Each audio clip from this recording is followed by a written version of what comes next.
Waxahachie in the early 2000s.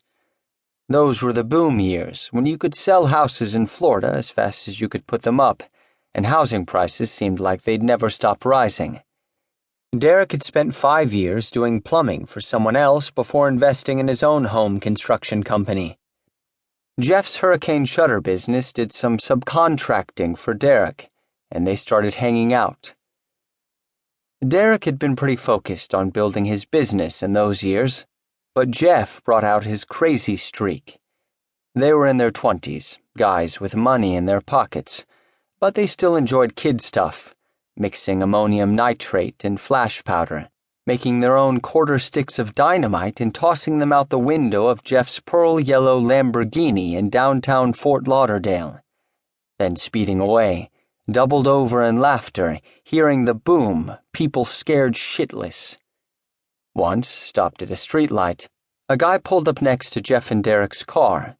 Derek was driving, Jeff eating a piece of pizza, and Jeff just reached out the open window and put the greasy, half-eaten slice of pizza on the hood of the guy's car. Why?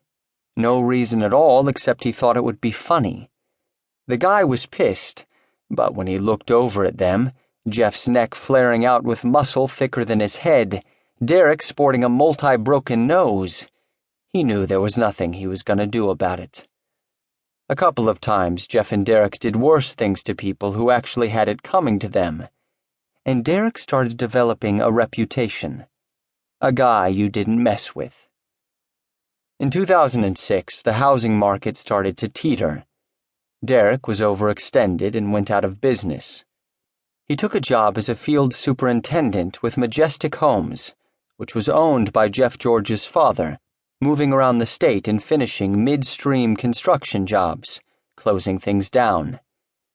He wound up on Florida's west coast in Northport, where Jeff's twin brother Chris was running a division of Majestic Homes with 6 employees.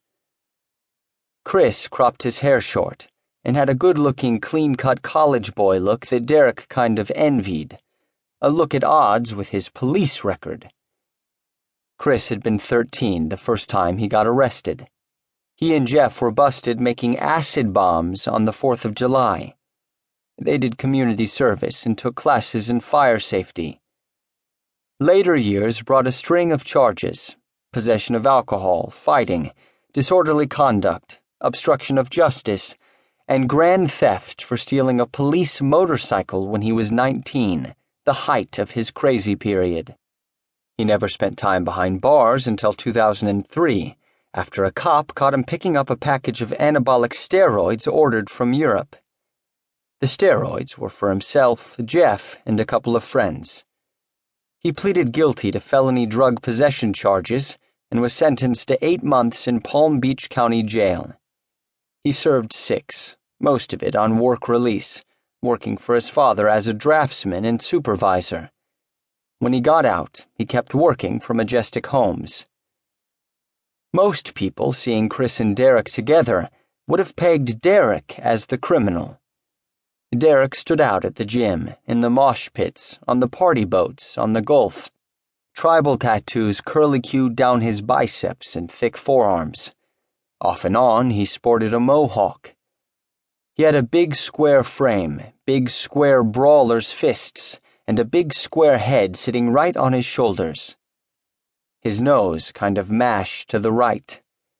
He spoke with a New York rasp, talking with his hands, and his excitable cocked quizzical eyebrows. His walk was a swagger, his resting position a restless sprawl, thick arms flung wide, head tilted to the side. Derek called attention to himself, invited engagement, often the negative kind. Certain people wanted to punch him in the face. If there was booze or coke around, and sometimes even if there wasn't, Derek was going to fight. He knew he was supposed to cycle up and down on the testosterone and stanozolol, but he loved the way they made him feel.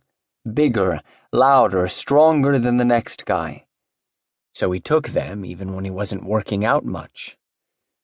After Chris and Jeff opened South Beach Rejuvenation, Derek never paid for steroids again. He'd order whatever he wanted, and Jeff had them mailed directly to Derek.